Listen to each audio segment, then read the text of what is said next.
which was a great, then like India.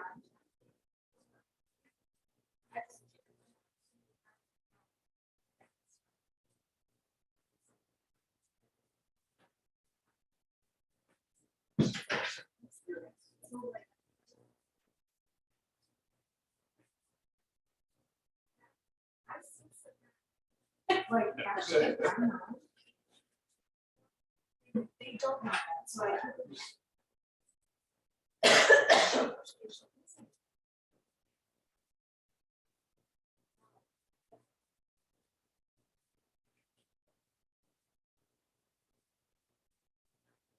Yeah.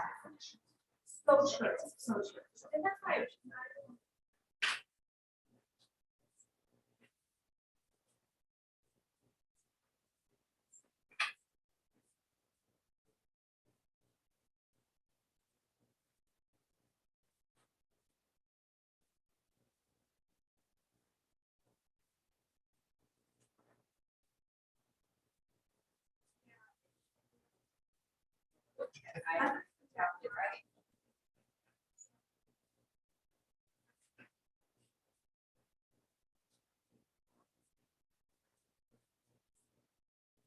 When we filed a prosecutorial.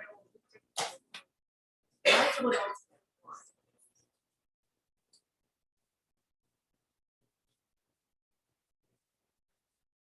Yeah, if there's a chart, yeah.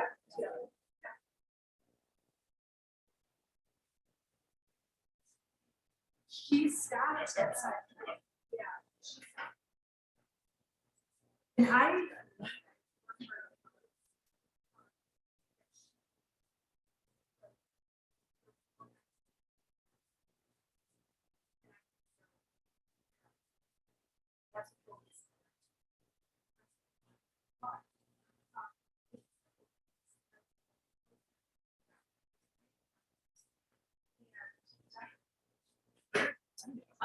This was kind of. I could tell Sarah.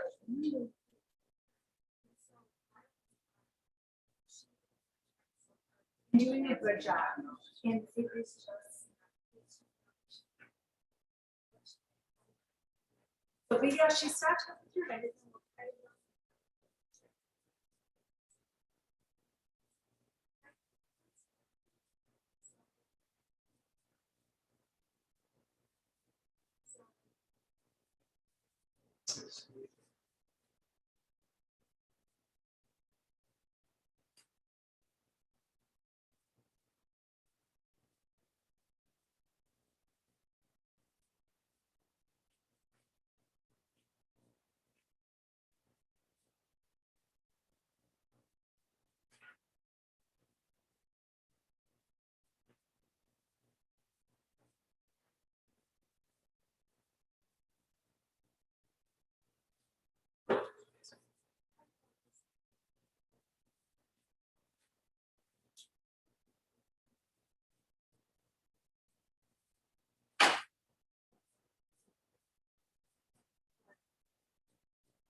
Thank you.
That's right, you were the agent assigned to my company. I'm gonna tell Molly because Molly was like.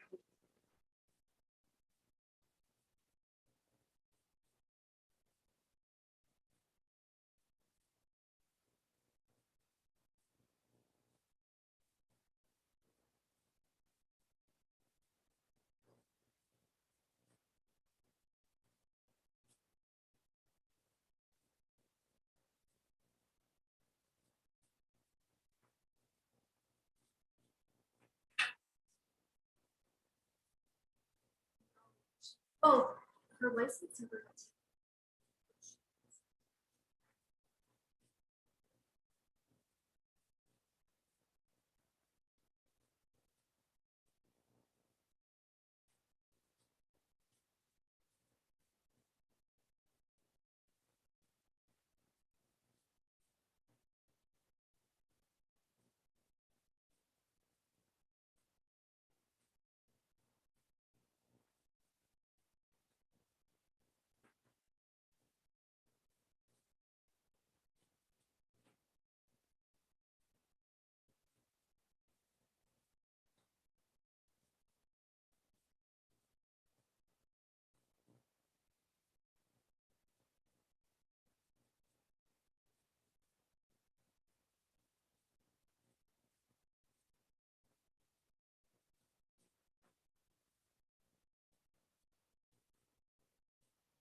Good morning, everybody. On behalf of Judges Reardon and Yates, I want to welcome you to this session of the Court of Appeals. Looks like most of the lawyers here that are scattered in the group have been here before, but just a friendly reminder that we are very familiar with the facts, the arguments, that what happened in the trial court. We've not only had the benefit of your briefs, but also an internal research memo or bench memorandum. So please take that into consideration when making your arguments, and please do not use the name of any minors since these are being recorded and posted on the internet. So with that, we'll call the first case. First two cases are consolidated. Docket number 362-210, People versus James Crumbly, and docket number 362-211, People versus Jennifer Crumbly. This is defendant's appeal. Good morning, Your Honors. Marielle Lehman on behalf of defendant appellant James. Okay, And good morning, I'm Shannon Smith. Jennifer Crumbly. how are you going to spend your time? You have a half hour total. Your Honor, I will be arguing and reserving some time for rebuttal.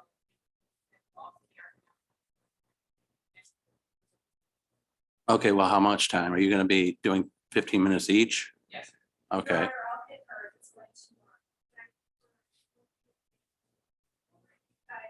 You- Ask us whatever questions you need. thank you for that. I mean, because obviously. And it's the court, not you guys, by the way. Obviously, and because I know you guys have read our brief so extensively. All right, well, let's proceed. Okay. Good morning, your honors.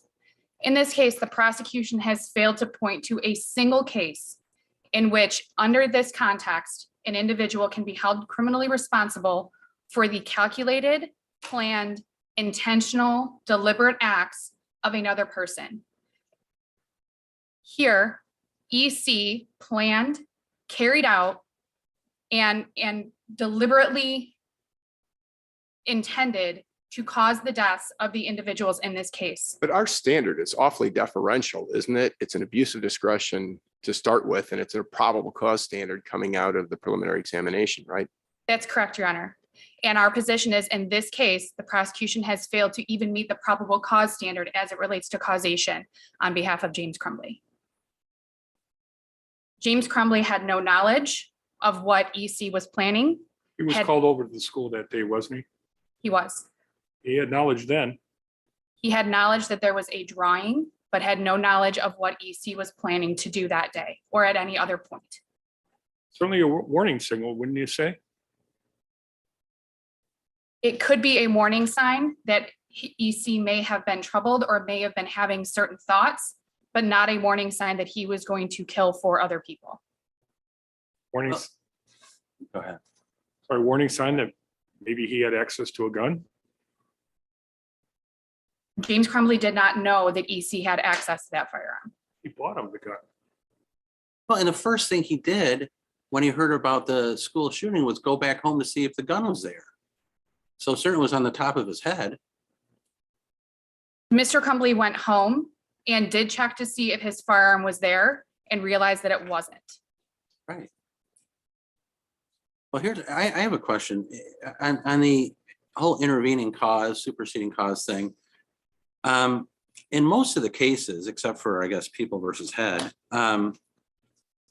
the third party or the victim that is supposedly the intervening cause or superseding cause, there's no relation between the defendant and that third party or the victim.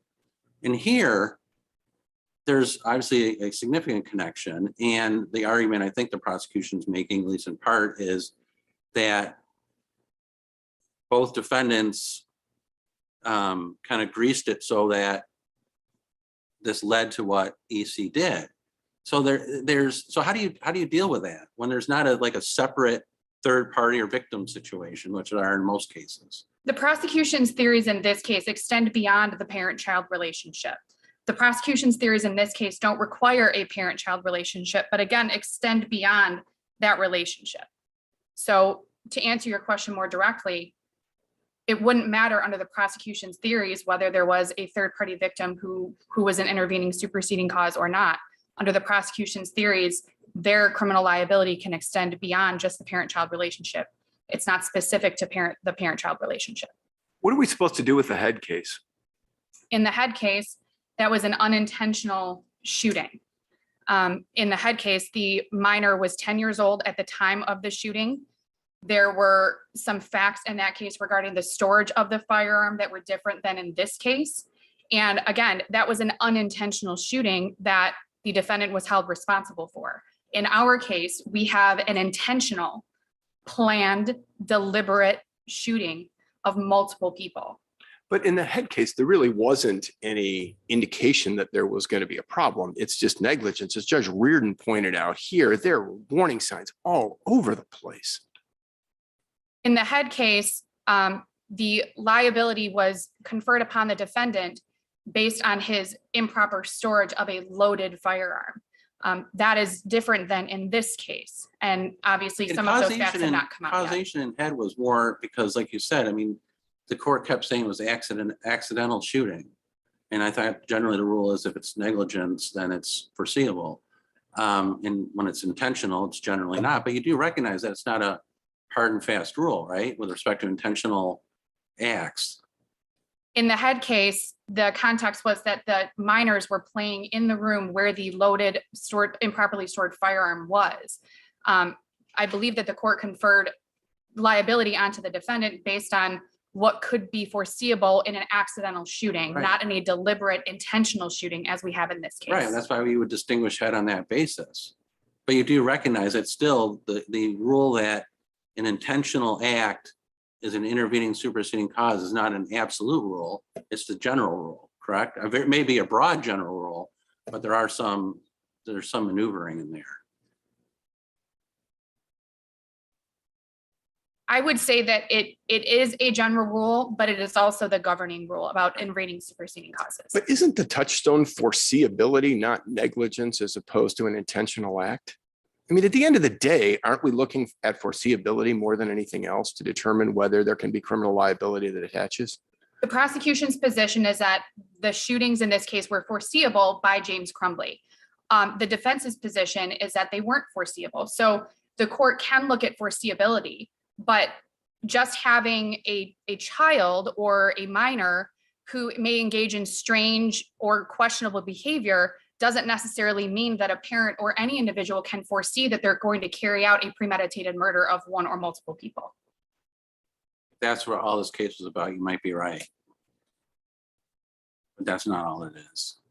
I mean, it seems like it would be pretty hard for you to overcome what Judge Reardon mentioned, which is when they get to the school and they're presented with all that information and with the background information about his mental health situation and his calling out to the parents to try to get help and not receiving it, and his interest in guns and shooting. And then when you add in what occurred at the school, this is not just a parents dealing with a mental health issue. It's much more than that. Wouldn't you agree or no? I would respectfully slightly disagree with that position. And the reason that I would slightly disagree is because in this case, we do dispute, obviously, overall, some of the facts that were presented at the preliminary exam. But for the purpose of this argument, some of the information that was presented were text messages to a third party or a fourth party, if you will, that Mr. Crumbley had no knowledge of. Did the text messages to the friend, is that what you're referring to? Correct. Okay. And it is in those text messages that EC claims that he was having these issues and that his father or parents were failing to provide him with care or taking him to a doctor. But there's been no information or evidence presented by the prosecution at the exam or otherwise that James Crumbley knew that there was an issue or a concern. What about the math worksheet? The math worksheet. Yes. The math homework that was presented on the day of the shooting. Right. I mean, both of the parents clearly understood that that was a major problem. And they went to the school. Mr. Crumbley spoke with the school counselor and with people at the school. And it was indicated to him at that time, and I believe that the testimony also came out at exam, is that it was indicated to Mr. Crumbley at that point that there were no concerns about Ethan harming anyone else. That the concern was that he may harm him, EC may harm himself, and that it was best in that he be around other people and that he not be alone. So while the math homework may have been a concern on some level, it again was not foreseeable from the drawings on that homework that he was going to later carry out the premeditated murders of those students. Even the testimony that was presented at exam was that based on the experience and knowledge and education of the counselor, that he felt that the concern was more for EC's well-being and not the well-being of other people. He didn't have a concern about the safety of other people. Well, I'll give you this. That I guess the text messages about his hallucinations, about the young man's hallucinations, they were in March, I believe, where he texted his mother. And from the record that I saw or that I've read, the mother informed the father that the kid was having some hallucinations. Now, it's 8 months between then and in November when the tragedy happened. But certainly the father was put on notice then that the child or the young person was having some pretty significant mental issues. And in those 8 months, to James Crumbly's knowledge, there were no other issues. There were no other text messages. There were no other alleged hallucinations. There were no other behavioral issues up to obviously the phone call that was received by Mrs. Crumbly on November 29th and then November 30th. And the alarm bells went off with that phone call between both of them. At least the text messages going back and forth. And I'll give you the benefit of the doubt. Also the journal, the parents had no knowledge about that, the videos, those kind of things. They had no knowledge about that. But you said They had something. access to it though. Well, they had access, but they didn't fully have knowledge to it. But you said something interesting when you started out. You said that because no other, this is a unique fact situation. I think I'm paraphrasing you. No other court has ever charged parents in a situation like this, that the Oakland County, or that we can't affirm the trial court. Because no one else, we can't set precedent? Is that what you're saying? No, that's not what I'm saying. I believe what I said was that the prosecution can't point to any other cases in which an individual, not just a parent, but an individual has been charged for the intentional premeditated killings by one person. I'm not attempting to imply that this court can't set precedent. However, what I am saying is that it hasn't happened in the past and shouldn't happen now. The causation is clear. The law on causation is clear, and has been well established in our state. And in this case, there is no causation. But I mean, there's factual causation for sure, right? No, I would argue that there's no factual causation either. You would say there's no proximate cause? Yes, there's no proximate cause. But for is so easy to meet, but for them not taking him out of the school that day, it wouldn't have occurred that day. And that's basically all you need to do for factual causation. I would agree with that, Okay. the but for is easy to prove. However, I would still maintain that there is no factual causation. The but for can be extended to a number to well beyond where it should be. But for the fact that he was born, it may never have happened. Right, but Well, they bought him the gun. Again, we dispute that fact. Well, I understand that has been stated by the prosecution repeatedly, but we do dispute Counsel, that fact. you've used 12 minutes of your 15 minutes. You want to reserve the rest for I rebuttal? would, yes, Your Okay. Honor, thank you. Thank you.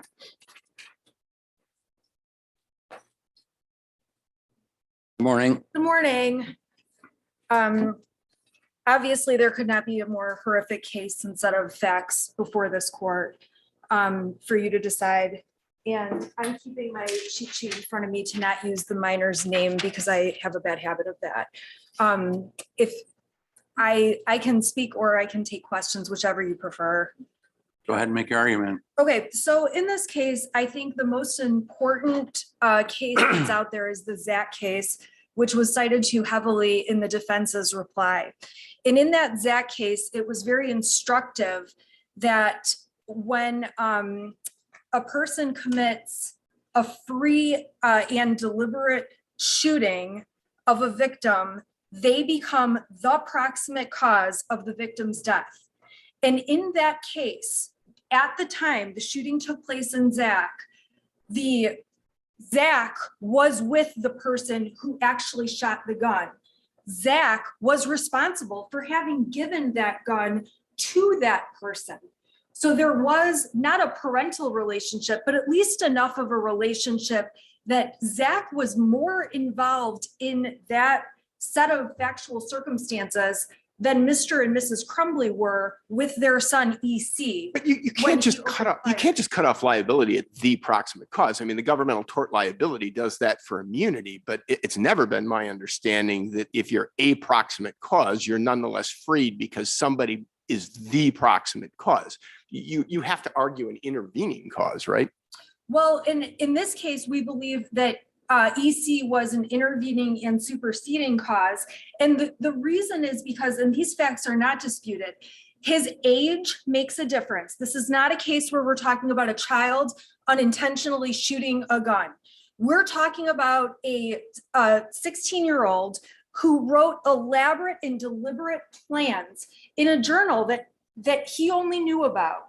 We're talking about a person who had thoughts and problems whether people knew about them or not, we had a person who put together this plan of who he was going to shoot, what order he was going to do it in, how he was going to do it.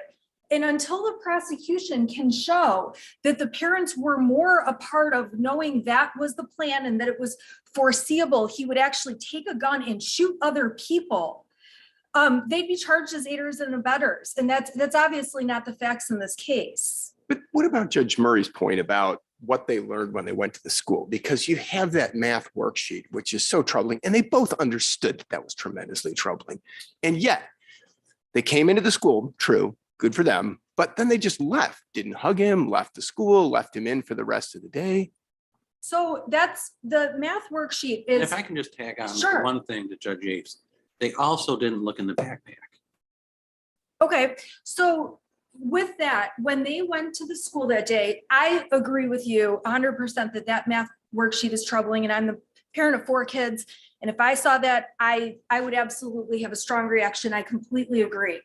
There was also testimony at the exam that there was more than an hour and a half conversation between EC and the people at the school and his parents, and that everyone was convinced EC was not a threat to other people's safety, according to people at the school and the parents. When the parents left him at school that day, if any concern, it was a suicidal concern for EC on himself. Well, so let's take, yes, there was suicidal concerns, and the counselor was worried about that he may have been suicidal. At that point, wouldn't that warrant looking in the backpack? If he's suicidal and he has access to a gun? I appreciate that idea, and I think Judge Murray raises a great point. The problem is that what we're doing is looking at this case backwards through a lens of what should have happened, what could have happened, what would have changed things had things happened. And that's not the way our law I don't think that's what can we're work. looking at. What we're looking at is what actions or inactions did the 2 defendants have that led to this shooting? Well, We're not second guessing them. We're just saying, what things did they do or not do that led to these events? And that's because that's causation, right? well, the thing they did not do is plot and plan these murders and hold a weapon and shoot people in cold blood in a school. Can you stay behind the podium, I'm please? so sorry. Sorry. Sorry. And that's the main point. That's what they did not do.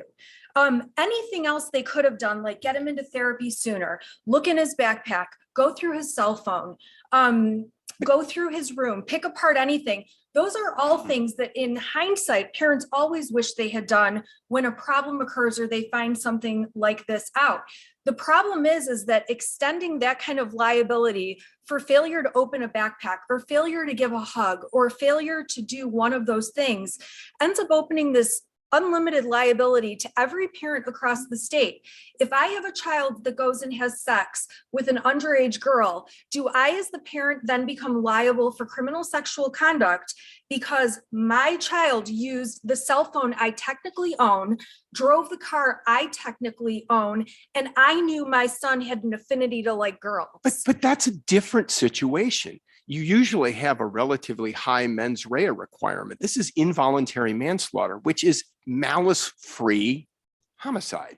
And in this sort of case, all we're really looking for is foreseeability, aren't we? I mean, we'll grant you that you have to show factual cause and proximate cause. I think factual cause, at least in a probable cause standard, is not even worth discussing today. But in terms of proximate cause, isn't it just simply a question of foreseeability? And as Judge Murray says, something beyond negligence can be foreseeable. And it seems to me these sorts of facts are exactly where it would be foreseeable.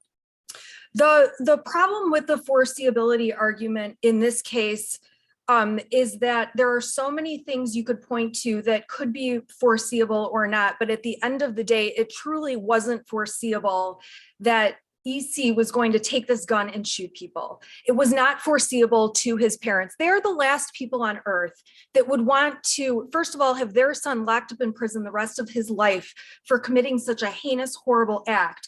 And second, to see the death of other kids in the community. It clearly is not foreseeable to any parent Because if they did foresee their child doing that, there would be so many things that would be stopped. And in this case, it was not foreseeable. It was nowhere on their radar until after the fact, and through the lens of 2020, they were able to start seeing things that they looked back on that were missteps and things that they wish they could change. My wife always rolls her eyes at me when I talk about the slippery slope, but it is a valid concern. You know, I know our cases are supposed to be used based on the facts that are at issue, but I think it is a valid concern about the precedent that this will establish, because we know lawyers who are smart and crafty will use this case to argue something down the future that is not as compelling and lead to issues that you mentioned about parental criminal responsibility for the intentional acts of their children. So it's a good point, and it's hard to grapple with, but. Well, it's particularly hard to grapple with in this case, where I will concede that these parents made tremendously bad decisions. I will concede that these parents were ill-equipped in many ways to handle various factors in this case. But criminal trials for criminal culpability are not based on whether parents make the right decisions or do the right things. Right, but aren't you here too early with that argument? I mean, if you were here after a trial arguing sufficiency of the evidence, then it's an entirely different standard. We're trying to decide whether there's proof beyond a reasonable doubt. You're here challenging a bind-over decision, which requires only probable cause. And even with only probable cause, I believe the standard has not been met because of the issue of the intervening and superseding cause of Ethan Crumbley shooting the gun. So it's not only a sufficiency of the evidence argument that I believe this case would warrant should there be a conviction. It's also the defense's position that there is not enough to support probable cause when there is such a flagrant intervening and superseding cause, not by an 8-year-old coming in and doing something, not by someone who says, I'm going to kill that person and goes and does it, but by a 16-year-old who was deceptive, kept it a secret, had this plan and executed it, which is unfathomable. Well, our standard is abuse of discretion, and it's a fairly low standard. Wouldn't you agree? I do. Now, the prosecution is saying that the parents had a legal duty. I think they wrote in their brief. What was the legal duty was there a legal duty? What's your understanding of legal duty? So one of the arguments that I have made that's pending in the trial court currently is that there was not a legal duty for EC's parents to other people at the school. And there's some tort cases that discuss how parents have liability to keep their children under control. But in the criminal context, the defense doesn't concede that there was a legal duty, because when you look at a legal duty, it has to be to the people that are harmed or to a certain group of people. As a parent, I don't owe a legal duty to every kid at my 4 kids' schools. I don't owe a legal duty to every person my child encounters on the street. So there are cases where, like, for example, a child burned down an apartment building and it was found to be involuntary manslaughter because there was a lease agreement that required the tenant to keep the people in the building safe. Her kid had a history of lighters and candles and burnt the building down and killed people. That case is very different. In this case, we haven't briefed out all the legal duty because we just haven't gotten there quite yet. The defense does not believe there is a legal duty. Well, we have some cases, this case call involving termination of parental rights. Don't parents have a legal duty for the welfare of their children? They do have a duty for the welfare of their children, but that does not extend to the welfare of their children and every action they have with every person they could encounter on this earth. Well, what troubles me in this situation, granted, I think all of us here on the bench are parents, and it sounds like you're a parent too. And it's a very difficult thing. It's the hardest thing I think any of us do, and full of second guessing all the time. You know, even if your kids don't go down the wrong path. Your Honor, may I also say that? Let me finish my question. Sure. All right. The situation here, when they were called in on that Thursday, they knew their son had some serious issues. They had been dealing with him for 8 months with those issues. The counselor thought he was suicidal. Why not take a look in the backpack?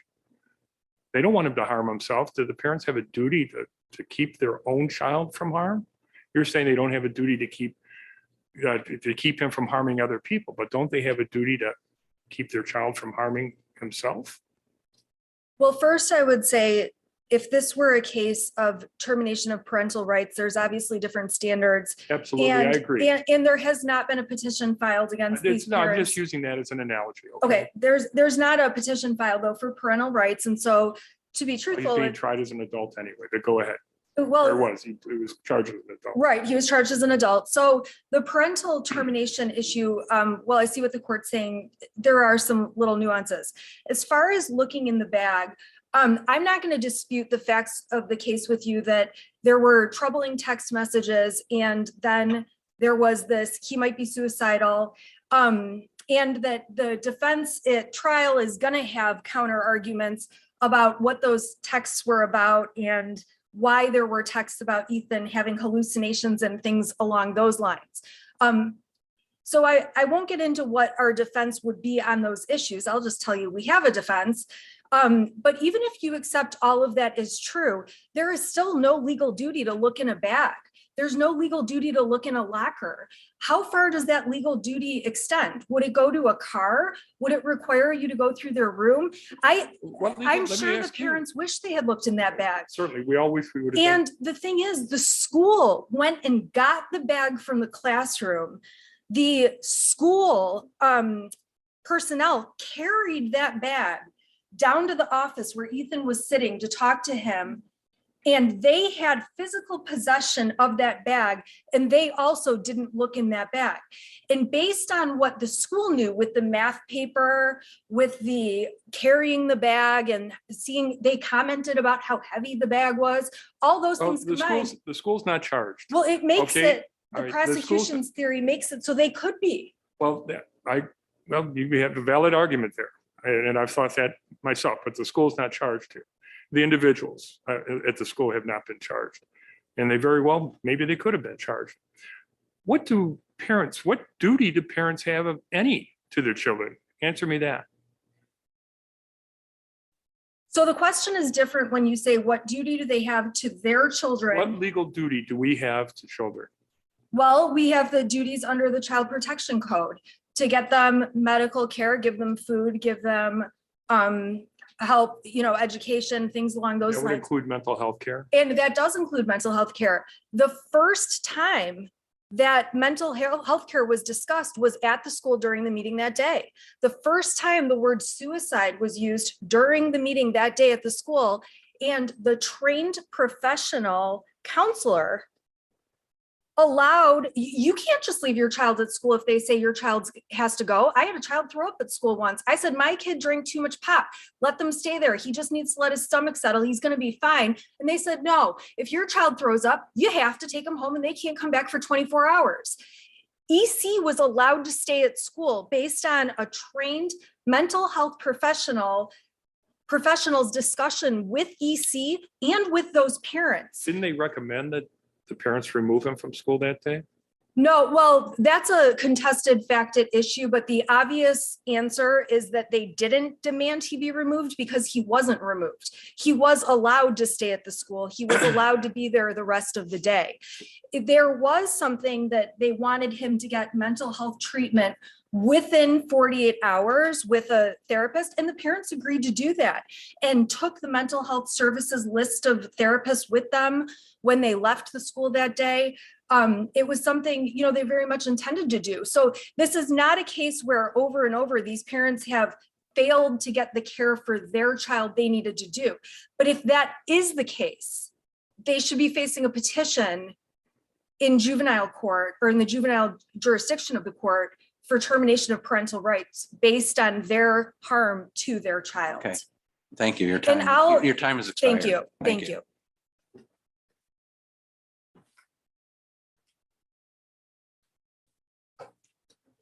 Good morning, your honors. May it please the court. Joseph Shada on behalf of the people of the state of Michigan. Are you gonna be the only one making arguments? Yes, your honor. Okay. With me at council table, Chief Assistant Prosecuting Attorney David Williams. I'd like to acknowledge the victims' families here today and the community members. I know this is a sensitive case. As this court knows, these 4 counts of involuntary manslaughter arise out of the deaths of the 4 students at Oxford High School on November 30th, 2021. Charging the parents of a shooter is rare, and frankly, it should be. It should be reserved for an egregious set of circumstances, an extreme set of facts that leave no doubt as to what a person using ordinary care. Are there any cases from anywhere in any other state where this has been upheld? It has never gotten to that juncture of the proceedings. It was charged in, I believe, Marshall County, but Marshall County, where? In Kentucky, and those charges were ended up dropped once there was a change in leadership at that We have, office. we have no case law from anywhere across the state, across the country that supports the situation we have here where parents are charged when their child commits a obviously intentional act. There is no case law on these specific facts, but there is case law to support it and the general principles. Well, we now know, though, that EC's actions were intentional, right? You already have a plea, you've obtained convictions against the actual shooter, correct? Yes, that's correct, Your Honor. So what we're faced with here is not the more common situation where there's negligence that was foreseeable. What we're faced with here is a clearly intentional act that you're arguing was nonetheless foreseeable. Correct, Your Honor. And with it being an intentional act, the linchpin in this analysis is still one of reasonable foreseeability. And contrary to defendant's argument, the intentional act was foreseeable. This is a case where months before the shooting, these parents knew he had reported hallucinations. They knew he had asked to go to the doctor, and they did nothing. Instead, That's 8 months before the shooting. correct. So maybe like many parents, they hope that the situation will resolve itself. And maybe they're hoping within that 8 months. What legal duty did the parents have? You said in your brief that the parents violated a legal duty. What's that legal duty? Yes, Your Honor. The legal duty is that when a parent knows of the facts and circumstances giving rise to the necessity and opportunity to exercise control over their child in order to prevent that minor child from harming another individual, then they have a legal duty to act there. And that is the case law articulated in Michigan. It is the case law articulated in the treatises, Lefebvre and Scott. This legal duty, the facts and circumstances of this case gave rise to that legal duty. There was no safe storage law or anything in place where the parents had a duty to safely store the gun. No, Your Honor, there are no laws currently regarding that. And that is why there are 2 alternate theories. And the first theory is the lawful act theory of involuntary manslaughter. And the second is the legal duty theory. Will you speak just a moment to the question of whether the father bought the gun? Because they seem to contest that. I didn't read the record quite the same way that they did, but can you talk about that for a moment? I am unaware of the fact that their father bought the gun being contested. The only evidence on this record indicates that he did buy the gun, the paperwork, the receipt, the testimony from the Miss Beck at the gun store was that defendant James Crumley bought this gun. And the mother, I thought, sent out a message or something on some kind of social media saying it's an early Christmas present for him. Yes, and that same caption referred to it as his gun in the sense of their son's gun. So is it your position then, at least on our review for abuse of discretion, that we essentially have to conclude that the father bought the gun and the mother supported giving the gun to him?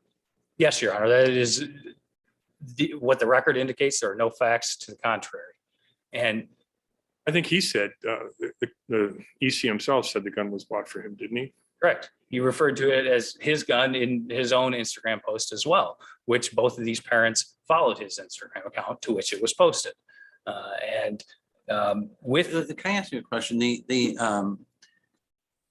I think one of the councils made this point was that some of the text messages between EC and his friend were very enlightening about what was going on in EC's mind. But there's no evidence, is there, that either one of the defendants were aware of those text messages? Those particular text messages, no, but the point of Okay, those, but, all sorry, right, well, go ahead. I was going to say, the point of those text messages is they are evidence that he did in fact report the hallucinations and asked to go to the doctor to his parents. He said when he did so that defendant James Crumley gave him some pills and told him to suck it up, and defendant Jennifer Crumley laughed at him. But that's the only evidentiary benefit of that, of the text message between EC and the friend. Correct. The point of that is not to show that they knew of these text messages, it's to show that that occurrence happened. And with that occurrence happening, these parents, instead of getting him help, they told him to suck it up. They laughed at him. And they also knew that his best friend had moved away, that he was isolated. And instead of getting him help, they bought him a gun.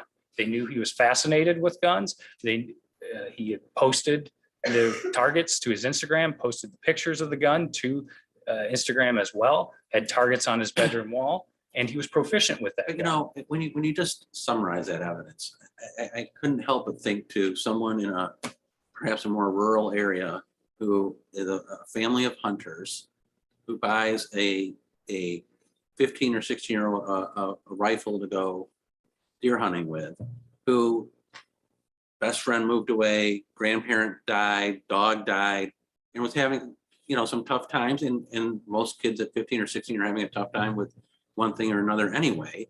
And now all of a sudden the hunting child goes off and shoots somebody, and then all of a sudden the parents are responsible for that. The key, I mean, that's basically what you just summarized. the key difference there, Your Honor, is it simply requires the use of ordinary care for that weapon.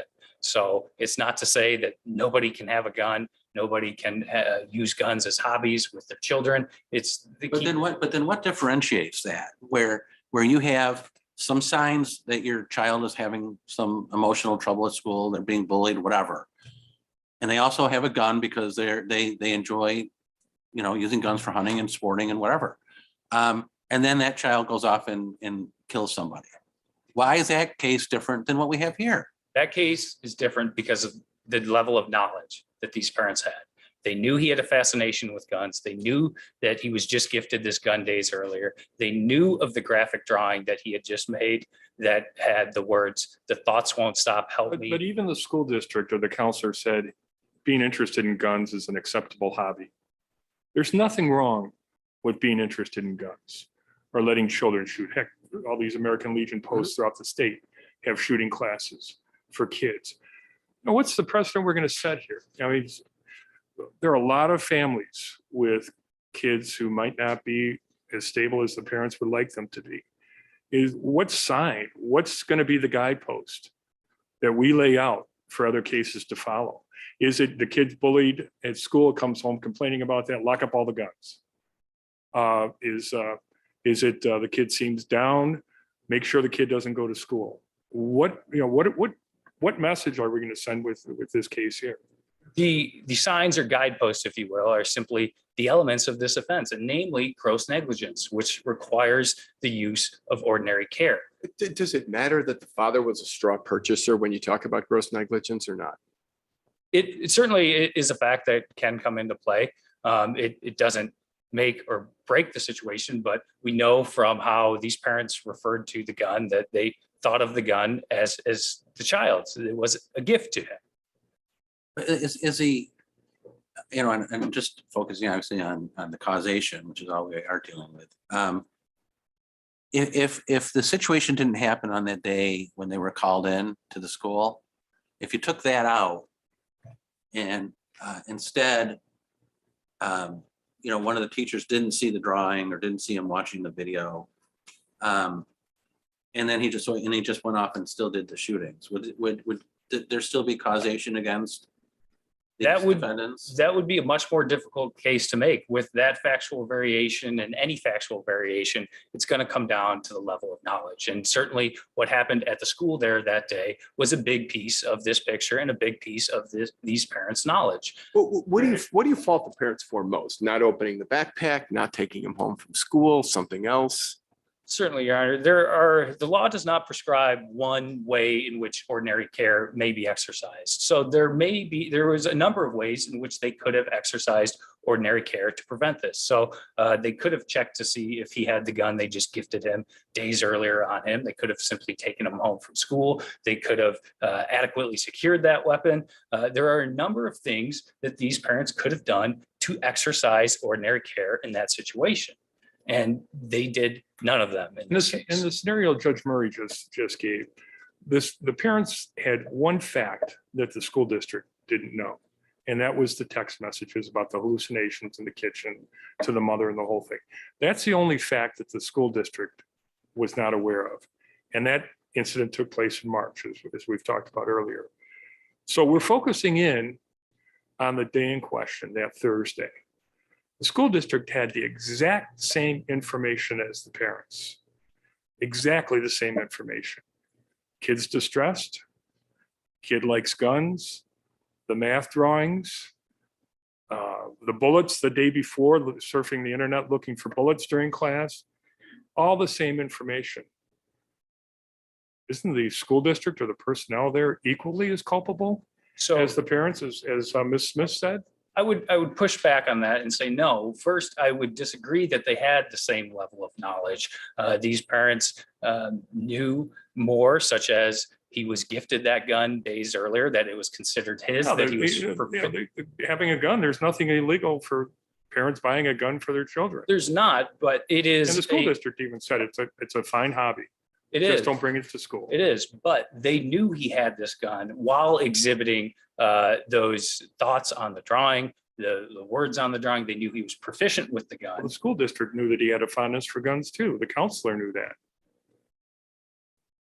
I would still disagree, but even if we were to assume that the school and the parents had the same level of knowledge, the school is still not the entity who purchased this gun as a gift for their son. They're not the ones who failed to adequately secure it. But moreover, even if we were to assume that they were on the same level for all intents and purposes, that still would not preclude criminal liability for these parents. And that's because. Well, you have prosecutorial discretion, so you can charge whoever you want to charge. That's number one. But you also charged EC as an adult. Should that factor in? You consider him as an adult, the Oakland County Prosecutor's Office, the state considers him an adult. Should that factor in our decision here? No, He's not a child. You're calling him an adult. No, it does not, Your Honor. And that's because the fact that he was subsequently charged as an adult does not retroactively go back and eliminate the duty that these parents had at that time to exercise care and control over this minor So he child. became an adult when he started shooting.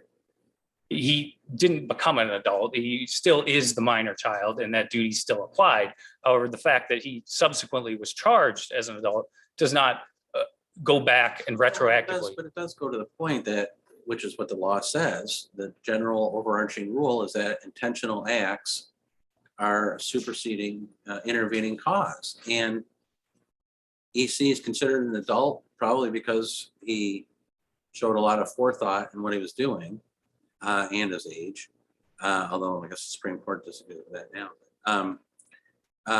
And so here you have a technical adult committing first-degree murder. Why in the world doesn't that constitute intervening cause? Because the linchpin is still foreseeability. In the words, as the words of Schaefer, Fiesel similarly states that this question is a question of reasonable foreseeability. Doesn't that point that he was charged as an adult take this case a long way away from the Head case? I mean, Head's a 10 and a 9-year-old. It's certainly a different case. Head and even Bryson are different cases, but it doesn't change the analysis. It doesn't change the law that the linchpin in this analysis is reasonable foreseeability, and that we are here on review. There's no doubt that that's the linchpin of it, but when the general overarching rule, repeating myself, is that intentional acts cut off criminal responsibility. Don't you have to look at that? Look at the foreseeability question with a little bit of a eye towards the intentional act not or being a superseding cause? If that's the general rule, That I mean, is it's the got to be the general- rare exception on our words. Absolutely, and it should be. It should be reserved only for those cases such as this, where it was foreseeable. And I think the best example of why foreseeability is still the guiding consideration, despite the free and deliberate choice of another, is People v. Rideout, and that's 272 Mishap 602. In that case, this court addressed causation, and in the analysis of causation, it cited the exact free and deliberate choice language that defendants cite in the reply brief, and that also was cited in People v. Zach. And in that case, it actually stated that the linchpin being foreseeability was a little bit of an overstatement. And it went on to address that exact free and deliberate choice language. Subsequently, the Michigan Supreme Court reversed, and it reasoned, I quote, "The Court of Appeals erred when it concluded that defendant's wrongful conduct could not be a proximate cause of the decedent's death. A reasonable jury could find the actions of the decedent were foreseeable based on an objective standard of reasonableness." Cite to Schaefer. Ask you a question about how foreseeability worked into the analysis, because it looks like, as I read the circuit court opinion, there's a specific statement. The court further concludes that the criminal misconduct of the defendant's son was an intervening cause, but that a reasonable juror could conclude that his actions were reasonably foreseeable. Got it. But that's a circuit court reviewing in the same way that we are the decision of the trial court. I mean, the district court. The district court really didn't say anything about foreseeability. I mean, the district court seemed to focus on what sounds like factual causation, but not proximate causation. The district court's focus was a little bit more heavily on factual causation, but it nonetheless. Right, there's a whole paragraph that's clearly factual causation. Yes, Your Honor. And, even if there were some, I guess, even if there was a lack of detail in the district court's oral decision, it's still the right result. And even if it didn't fully articulate those reasons, the trial court certainly did. And we, in review of this denial of the motion to quash, the trial court was within the range of reasonable principal outcomes here. And so I want to address one point that defendants made and that Judge Murray had indicated, the classic slippery slope argument. And defendants argue that there should be concerns of widespread open liability, and that simply should not be the case. Because in order for there to be criminal liability under these theories, first, one's child has to go on and kill someone. But not only that, the parent has to be grossly negligent, meaning they must know of the facts and circumstances giving rise to the necessity to exercise reasonable care. And not only that, but they also must be able to prevent the ultimate harm with, and have the ability to prevent it with the exercise of ordinary care. So if there truly were a circumstance where the parents did not know of the necessity to act, or they simply didn't have the ability to prevent the harm, then there would be no criminal liability. However, under these circumstances here, these parents knew he had a fascination with guns. They knew he was gifted this gun days earlier. They knew of the graphic drawing that he made, and they knew he was in crisis, yet they did nothing. Well, they knew he was in crisis, at least in March, they knew he was in crisis. Was he ever medically diagnosed with depression or any type of mental illness? That is not a fact on record. In this course review, essentially no. Okay. But going back to their ability to prevent this tragedy, they could have, as indicated earlier, they simply could have taken him home. They could have checked to see if he had the gun on him that they purchased for him days earlier, or they could have adequately secured that in the first place. These parents had the knowledge that gave rise to the necessity to exercise ordinary care, and they certainly had the ability to prevent it while using ordinary care. All right, thank you. Thank you, Your Honor. Ms. Lehman, you have 3 minutes. I do not have a rebuttal argument, but if you have any questions, I would be happy to answer them. Okay. Thank you, Your Honors. And I didn't give you any warning and you went over. Are you okay? I don't get unless you have a question. All right, thank you. No other questions, and thank you for your briefs and your arguments, and the case is submitted. Thank you. Have a good day. Yeah, have a good day.